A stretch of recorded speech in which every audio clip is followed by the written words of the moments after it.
Mari kita lihat dulu, mengapa kita perlu rest. Dua hal ini, saudara. Yang pertama adalah bahwa kita, manusia, terjebak dalam sebuah sistem kehidupan, filosofi kehidupan yang namanya karosi. Saudara tahu apa itu karosi? Karosi istilah dari bahasa Jepang. Ya, itu artinya adalah kematian mendadak karena kelelahan kerja. Karena tuntutan, karena ada desakan, karena ada target-target, ada tekanan dari atas, itu membuat manusia bekerja begitu luar biasanya untuk memenuhi segala tuntutan yang ada. Apalagi demi uang, time is money, kejar semuanya demi uang. Saking lelahnya bekerja akhirnya meninggal. Nah itu karosi, saudara. Lalu yang kedua adalah workaholic. Nah kalau workaholic ini berbeda, walaupun sama-sama juga orang yang giat bekerja, tetapi bedanya kalau workaholic, saudara, sebenarnya nggak ada yang menekan. Sebenarnya nggak ada target-target yang harus dipaksa untuk dilakukan. Tapi dia itu nggak betah orangnya. Dia nggak bisa diem, saudara. Pokoknya harus ada kerjaan gitu. Ya, apalagi kalau menghasilkan. Waduh, semangat sekali. Yang nggak ada soal untung rugi aja, pokoknya dia tuh nggak bisa diem. Dia harus bekerja.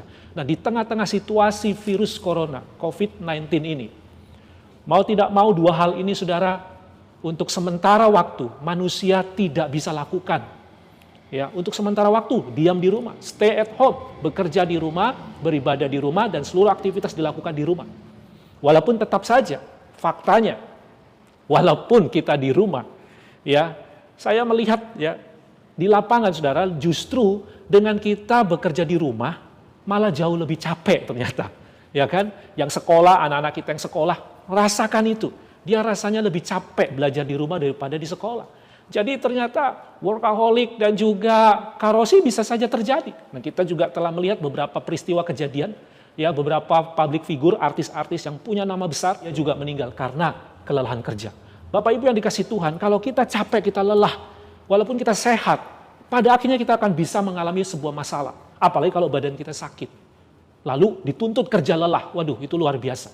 COVID-19 ini, ya, akan membuat banyak orang kondisi lebih slow. Kita lebih rileks banyak waktu di rumah. Namun walaupun sudah ada himbauan dari pemerintah untuk tetap di rumah, sudah ada pembatasan wilayah, bahkan karantina, beberapa negara sudah lakukan lockdown, tapi faktanya di lapangan, saudara, masih ada aja orang-orang sibuk dengan pekerjaannya dan sepertinya biasa aja, nampak tidak ada masalah. Nah, saudara yang dikasih Tuhan, ini yang terjadi. Sekali lagi yang namanya rest belum tentu in God. Mungkin kita di rumah, tapi kita sendiri di rumah malah jangan-jangan kita terjebak dengan karosi. Jangan-jangan kita terjebak dengan workaholic. Itu sebabnya, saudara, Tuhan memberikan perintah ini kepada bangsa Israel. Ya, supaya rest in God. Dalam pembacaan kita Ibrani pasal 4 ini, ayat 1 sampai 16, saya temukan, saudara, bahwa di dalam rest in God ini ada tiga. Ada tiga, saudara. Yang pertama, saudara, kalau kita lihat ayat ini, tadi ayat yang sudah kita baca, ayat yang keempat, bahwa ada nas yang mencatat Allah berhenti hari ke-7 dari segala pekerjaannya. Ini adalah definisi yang lain, arti yang lain, sabat. Kita terbatas, saudara. Dengan adanya hari sabat, itu menguntungkan kita. Itu berguna buat kita, saudara. Dan tahukah, saudara, bahwa lewat virus corona ini, kita tahu sama-sama, kondisi virus corona menutup pintu ekonomi begitu luar biasa. Kalau ini tidak selesai, maka keadaan ekonomi akan tertutup rapat-rapat, saudara. Kita tahu sama-sama ada begitu banyak mata pencarian, pekerjaan yang hari-hari sudah mulai kondisinya susah, bangkrut. Bahkan mungkin Bapak Ibu sebagian ada yang mengalami harus dirumahkan, ada yang di PHK, usaha Anda nggak jalan, mau nggak mau banting setir dan melakukan aktivitas yang lain demi mendapatkan penghasilan. Pintu ekonomi memang tertutup, tapi ada satu yang saya perhatikan. Pintu teologi terbuka lewat virus corona ini. Satu sisi memang ini nggak baik, kita sama-sama sadar dan kita berharap agar virus corona segera berlalu. Tapi kita sebagai orang beriman, orang percaya, kita harus punya sudut pandang yang berbeda dengan orang-orang di luar sana. Kita punya keyakinan di dalam segala keadaan apapun, dalam segala masalah apapun, Tuhan turut bekerja bagi orang yang mengasihi Dia. Amin. Nah, saudara yang dikasih Tuhan, lewat rest in God yang pertama ini, disinilah Tuhan ingin berkarya. Ya, Tuhan ingin bekerja untuk menolong saudara dan saya. Jadi semakin kita rest in God, itu keuntungan buat kita. Sabat yang pertama, ini kita tahu sama-sama, menguduskan hari Minggu. Ya, Atau dengan bahasa lain hari Sabat. Bagi orang Yahudi hari Sabtu, bagi kita hari Minggu. Sebetulnya sama saja. Masalahnya karena kalau orang Israel memulai harinya lebih duluan daripada kita. Mereka memulai hari pertama hari Minggu, saudara. Kalau kita hari Senin. Lalu perhitungan jamnya juga mereka lebih duluan. Jam 6 sore itu sudah dini hari, sudah pukul 00. Kalau kita pukul 12. Nah, itu perbedaan waktu sehingga mereka punya waktu lebih duluan untuk menjalankan hari Sabat di hari Sabtu. Tapi kalau kita hitung, ketemu sama. Intinya adalah di hari Sabat Tuhan menghendaki. Setelah kita melakukan seluruh pekerjaan kita dari hari Senin sampai Sabtu. Mari sisihkan waktu. Berikan waktu untuk rest in God. Mungkin saat ini karena virus corona, saudara mau tidak mau terpaksa, mau tidak mau bisa untuk melaksanakan ibadah mingguan. Tapi kalau kondisi normal tidak ada virus corona, banyak sekali walaupun kita sudah Kristen, walaupun kita sudah orang percaya, seringkali meninggalkan banyak waktu ibadah kita dengan berbagai alasan-alasannya. Tapi saya mau beritahu saudara, rest in God itu akan menguntungkan, justru menjadi berkat buat saudara. Mungkin orang banyak berpikir, oh saya nanti kehilangan omset kalau hari Minggu saya masuk gereja buang waktu dan saya nggak punya waktu untuk customer, saya nggak punya waktu untuk buka toko dan sebagainya. Ya saya mengerti saudara. Sebenarnya bisa kita siasati kan soal waktu. Tapi intinya adalah kalau kita tidak ada niat untuk rest in God, mau ada waktu pun tidak akan bisa dilaksanakan. Termasuk situasi hari ini. Sekalipun kita ibadah online, sekalipun hari Minggu, waktu kita banyak di rumah. Tapi kalau kita nggak ada niat untuk bisa rest in God, tetap aja ibadah ya yang lain ibadah kita laksanakan kesibukan kita masing-masing. Ingat, rest belum tentu in God. Tapi orang yang melakukan Sabat itu pasti rest in God. Saudara yang dikasih Tuhan, bangsa Israel diingatkan Tuhan. Kita tahu sama-sama ketika peristiwa bangsa Israel di padang gurun. Tuhan memimpin mereka dengan tiang awan, tiang api. Dan setiap hari Sabat tiang awan, tiang api itu berhenti. Dan semua bangsa Israel melakukan ibadah bersama-sama. Bangsa Israel pernah melakukan sebuah usaha untuk mencobai Tuhan. Ketika hari Sabat, Tuhan udah bilang, tenang aja, untuk kebutuhan kamu 2 hari ke depan, aku siapin. Pokoknya hari Sabtu engkau tenang di rumah, mana surgawi akan turun, double porsi. Tapi ada yang nyeleneh, ada yang coba untuk cari-cari kesempatan dalam kesempitan. Mereka lakukan apa? Ya, mereka sengaja tidak datang pas di waktu dini hari pagi, mana turun. Ada yang maruk, ngambil sebanyak-banyaknya mana, ya kan? Ada juga yang justru datangnya siang. Ada yang sengaja seperti itu, saudara. Tidak lakukan, tidak mentaati. Nah, Bapak Ibu yang dikasih Tuhan, dengar baik-baik.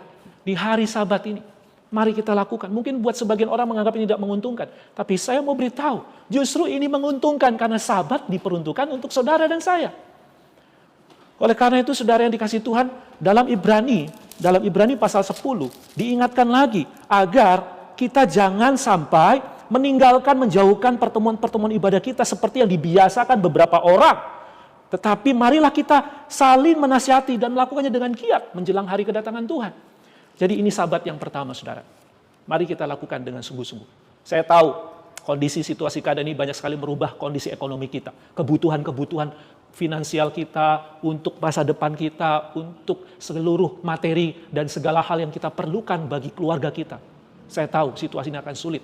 Tapi saya mau beritahu saudara, justru di tengah-tengah situasi yang sulit, di situasi keadaan yang berat, situasi di saat kita tidak berdaya, saat itulah kita butuh rest in God. Dan saya yakin kuasa Tuhan sanggup untuk menolong kita dan membuka jalan kita. Yang percaya katakan amin.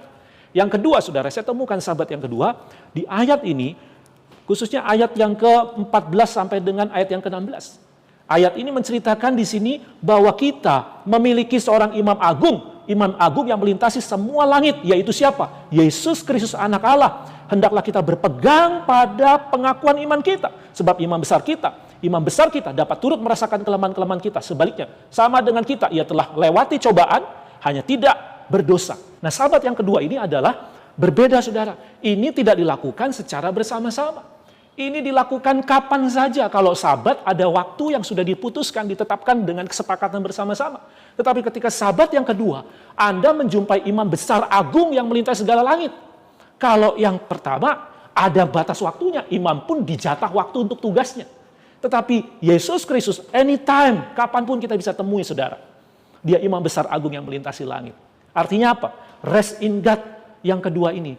Bagaimana Anda menyisihkan waktu untuk menikmati hadirat Tuhan. Kapanpun dan dimanapun. Tidak dibatasi oleh waktu. Anda yang menentukan sendiri. Kerinduan Anda untuk mencari Tuhan. Bukankah Yesus pernah berfirman, kalau engkau ingin menemui Bapa di surga, masuklah kamar dan tutuplah pintu kunci. maka Bapa di surga akan membalaskan perbuatanmu di tempat yang tersembunyi. So itu privasi sekali.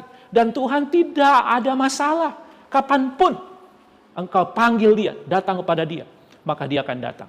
Bahkan Yesus pernah berkata dalam Matius pasal 11, marilah kepadaku engkau yang letih lesu dan beban berat. Aku akan memberikan kelegaan kepadamu. Pikulah kuk yang kupasang padamu. Ya, karena kuk yang kupasang itu enak dan ringan. Di Sabat yang kedua ini, maksud Yesus kita rest in God dalam hal apa? Dalam hal konteks Matius pasal 11, ya, bahwa Anda dan saya itu bergumul dalam persoalan hukum-hukum Tuhan. Kalau yang pertama, Sabat yang pertama, pergumulan kita lebih banyak diorientasikan kepada masalah kebutuhan hidup, masalah-masalah materi, masalah-masalah masa depan. Tetapi yang kedua ini, masalah pergumulan kita tentang hukum-hukum Tuhan. Saudara, kita tahu situasi kondisi ketika seorang tidak punya ekonomi, kondisi susah, itu berat. Ketika kita nggak punya pemasukan, itu berat. Saya mengerti sekali. Saya mengerti sekali. Tapi jangan salah saudara, ada hal yang lebih berat lagi daripada hal sekedar ekonomi. Apa itu? Melakukan hukum-hukum Tuhan. Kalau Anda dan saya, hidupmu dan hidupku, sekalipun engkau diberkati Tuhan, sekalipun engkau berlimpah harta, sekalipun engkau sudah mapan, tapi kalau engkau nggak hidup dalam hukum-hukum Tuhan, itu juga bukan rest in God. Ada banyak orang makin kaya, semakin tidak melakukan hukum-hukum Tuhan. Kalaupun melakukannya, pilih-pilih. Kalau yang kaya begitu, apalagi yang kalau tidak kaya. Persoalannya bukan soal kekayaan itu yang menghambat saudara. Banyak kok orang-orang kaya yang cinta Tuhan, amin.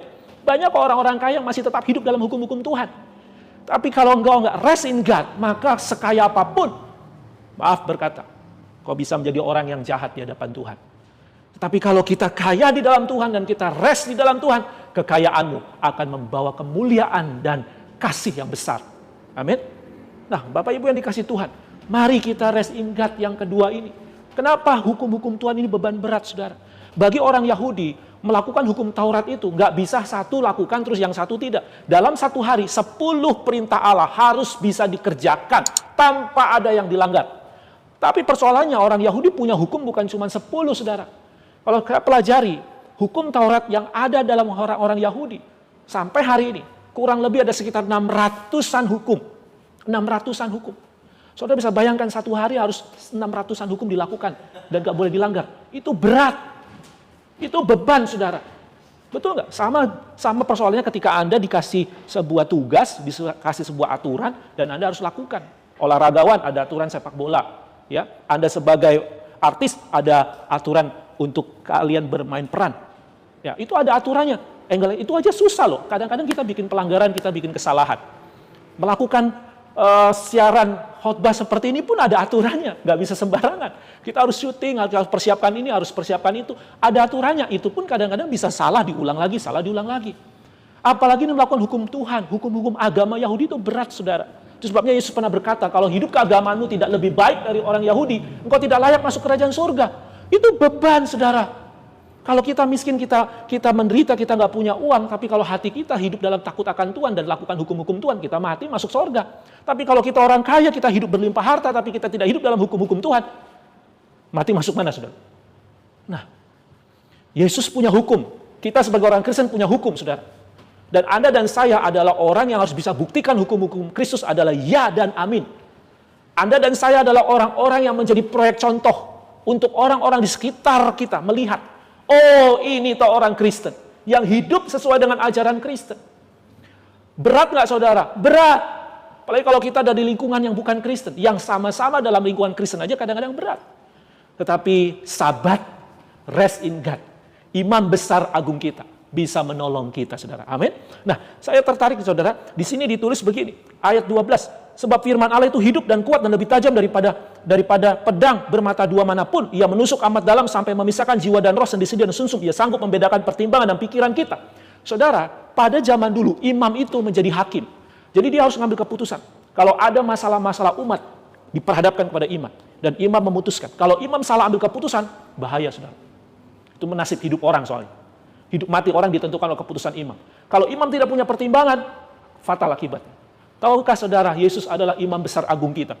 Ayat tadi mengatakan firman Allah bermata dua. Itu Yesus Kristus. Dia bisa menolong Anda dan saya melakukan hukum-hukum Tuhan. Jangan sekedar asal-asalan. Kita harus melakukan dengan segenap hati, segenap jiwa, dengan segenap kekuatan. Dan kita melakukannya dalam kebenaran. Wah, itu nggak main-main. Agama banyak, aliran Kristen banyak. Ya, tetapi yang menjadi persoalannya adalah bagaimana kita melakukan hukum-hukum Tuhan seperti yang Tuhan kehendaki. Itu nggak mudah.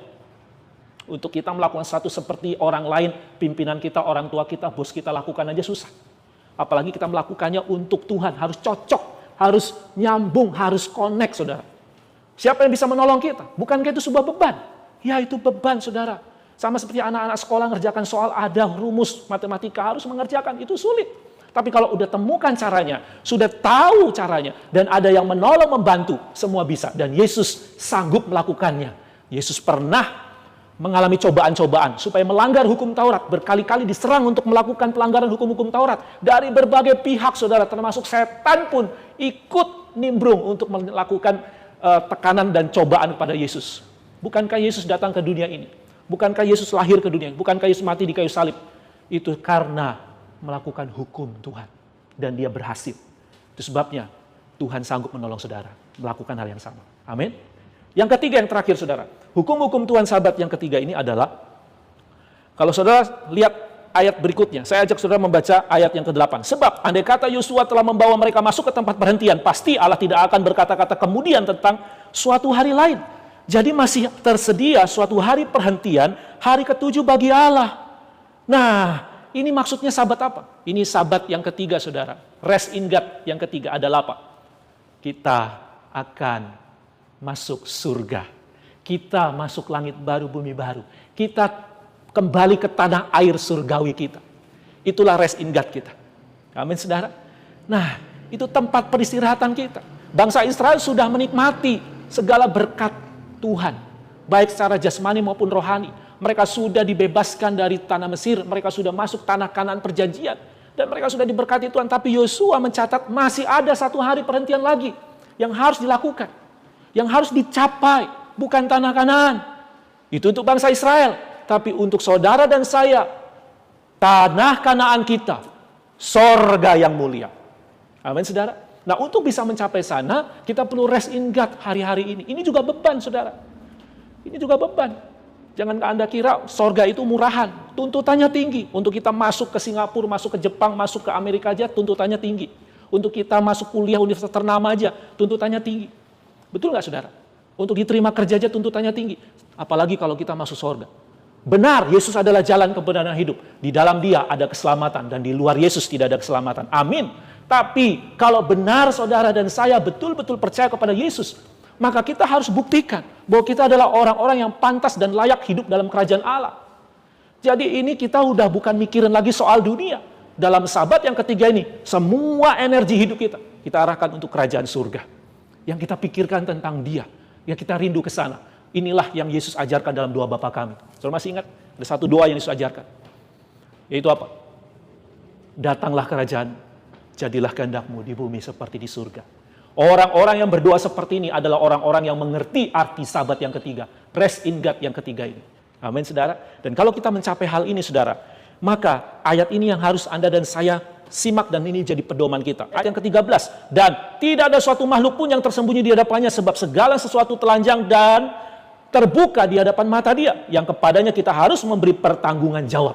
Jadi saudara yang dikasih Tuhan, ketika kita orang-orang yang mau menikmati rest in God yang ketiga ini, maka Anda dan saya akan hidup telanjang, terbuka. Maksudnya apa? Anda betul-betul murni dan kudus, tak bercacat, tak bernoda. Beban? Iya. Tetapi kita punya Tuhan yang sanggup menolong. Amin. Dia sanggup menolong kita. Nah, Bapak Ibu dikasih Tuhan, untuk mengakhiri firman Tuhan hari ini, ada hal yang harus ada kita waspadai. Apa itu? Ketika kita tahu firman Tuhan, kita tahu sabat, kita tahu rest in God. Firman Tuhan berkata dalam Ibrani 4, berulang-ulang dikatakan, jangan keraskan hatimu ketika kau mendengar suara Tuhan. Jangan ketinggalan, jangan keraskan hatimu, jangan jauh-jauh dari kasih karunia. Sama seperti bangsa Israel, ikuti tiang awan, tiang api. Sama seperti kita mengikuti Yesus. Sama seperti kita hidup mengikuti bagaimana kita mencapai surga. Itulah yang harus kita lakukan. Kalau tidak, maka kita tidak akan pernah mengalami rest in God. Tuhan memberkati Bapak Ibu sekalian.